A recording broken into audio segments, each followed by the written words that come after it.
Good afternoon. Ralph E. Hartman here on the Geneva roadside, continuing my plan to be, continuing being write-in candidate for Congress 16th District. Like I said before, there really is a lot of adversity, and sometimes I feel kind of ridiculous about the matter. But I know day to day, every time I get back to these files, that there really is a lot of work that I think deserves some better attention on behalf of our nation and people. And earlier today also, I was reminded of what kind of opposition I continue to experience that is really rich and provided and had quite a head start on me through all of my earlier life without me realizing about them. They're very large families, most of whom I still don't even know the identities of, from my stepfather and others. Well, anyway, an old man, I'm telling you, I know reporting against him also gets kind of partial reaction of, you're talking about somebody who's very advanced in age, and, it kind of minimizes the matter. But the old stepfather, whether he's role playing or whatever, that through previous years, he's a retired from owning a aircraft parts company, and he'd previously been a Navy pilot, and whatever other assertions. And as I'm speaking, I'm interrupted by another man who, tries to link me to it again. I think the man who just spoke, I don't know if the sound and traffic doesn't necessarily show up on the microphone of this, but he alleges being an Irish priest. And as I'm speaking, earlier today, a man just a while ago on a car radio wanting to sound tense and partly apprehensive said a "you're in Europe" allegation. Well, I tell you, they've been saying a lot of threats against me, and it pivots on secretly pivoting on me about old Christ controversy and secret accusations from as far back as childhood.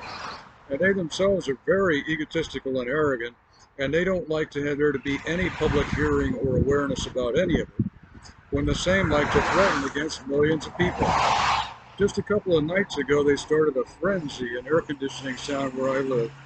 As soon as they knew that I was about ready to lay to sleep, and they were again threatening, they were threatening to be burning people, and they threatened to eat people. There are really a lot of terrible kind of threats.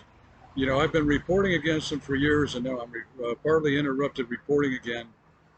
That earlier today, the old man, alleging being the former stepfather, got into the traffic sound again. He's a lot of technical capability, like I said, through the use of the operation. That he was also very knowledgeable pertaining to electronics, etc. And he becomes aware of use of computers and stuff like that. I don't know about all that yet, but he harassed at me about me wanting to renew an AT&T prepaid phone that I had last year. I canceled it because I was qualified for SafeLink. So anyway, I start renewing because I have a lot of videos and photos from my trips out west on it, and I don't want to lose it.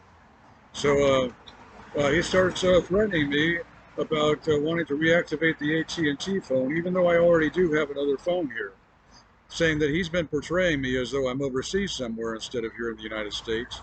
And he always, in a way, is informed against any evidence I have against him.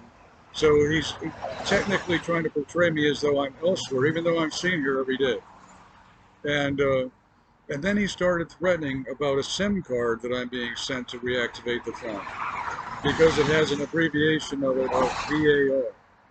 And so now I remember that I spoke in a video message, it's probably been a couple of months ago now, mentioning how nuclear war threats started back in 1996, pivoting on a slogan that was started by some alleged nuns in Bee Ridge area traffic broadcasting. I said how on many days back then, during the same period of time, there was an official issue of VAR prefix Florida license plates. Well, anyway, like I said before, the slogan that was being said, excuse me, please. I just had a soda, a little bit of a burp. The slogan that was being said by some women who get into the traffic broadcasting, alleging being nuns from Europe, saying the fruit of abortion is nuclear VAR. They say the same, repeating the same over and over again. The fruit of abortion is nuclear war. The fruit of abortion is nuclear. And the traffic sound up and down Bee Ridge Road, back and forth all around, and it was worrisome, but there was apparently enough witnessing, and thank God that there wasn't a nuclear war. But I'm telling you the truth. I get ignored about matters, but there is good, overtly, but there is a lot of witnessing. And this morning, when the man allegedly built up, I'm certain that he is, that he wanted to say nuclear war threat, pivoting on the VAR abbreviation of a SIM card. I sent a message pertaining to that to the Department of Justice a while later. You know, it's up to persons that are responsible to read their mail, and I believe that there actually is a lot of reasonable attention. So anyway, the old stepfather, he still harasses, and now he's at nuclear war threat again, pivoting on a VAR, fruit of abortion threat of many years ago. And I think that what else they probably did is that they pivoted on the rescinding of the Roe v. Wade case of many years ago pertaining to abortion. I that's something else I haven't studied that much about.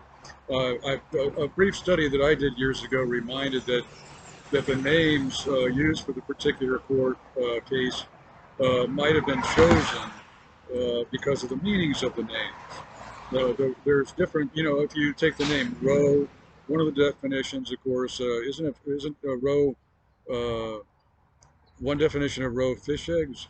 I know that sounds, callous, but it might be true. It's been a long time. I haven't studied any of that for a long time.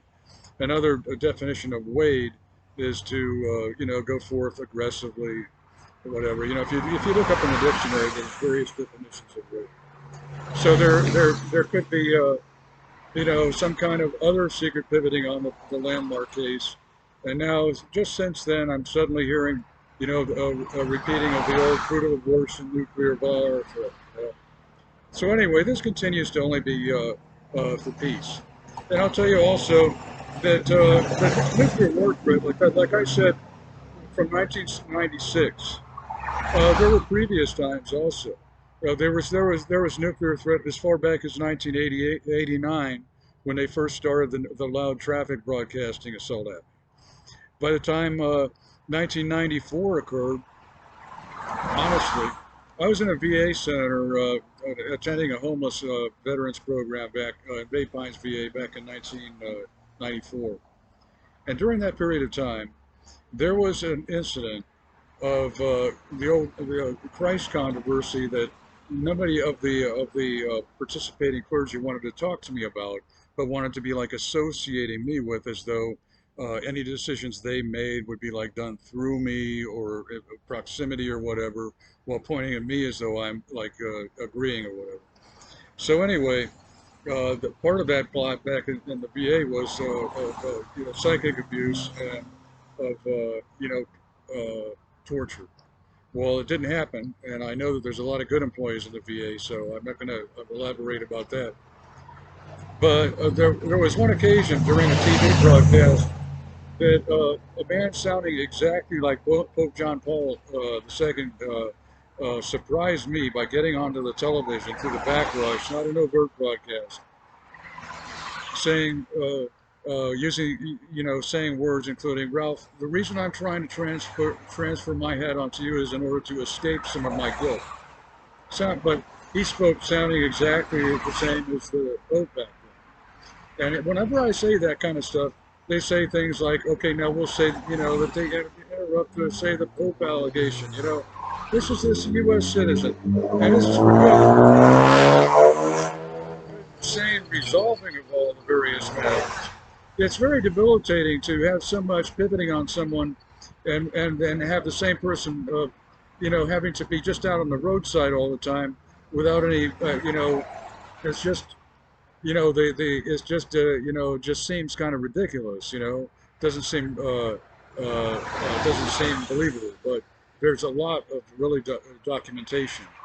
During that same 1994 time frame, when I was hearing singing on music systems, overtly singing the folk book, he was using choruses, you know, There was an occasion I thought during the period of time just after the VA that I thought, why don't I just take a walk to a nearest Catholic church and see if they want to help me?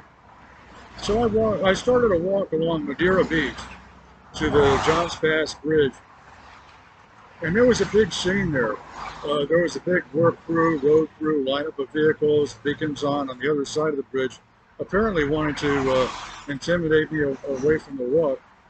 And right nearby, as I decided to walk anyway, there was a New York Italian-looking young man wearing some kind of medallion around his neck or whatever, holding some paperwork with a big, very burly black man who was carrying a couple of 5-gallon cans, apparently of tar.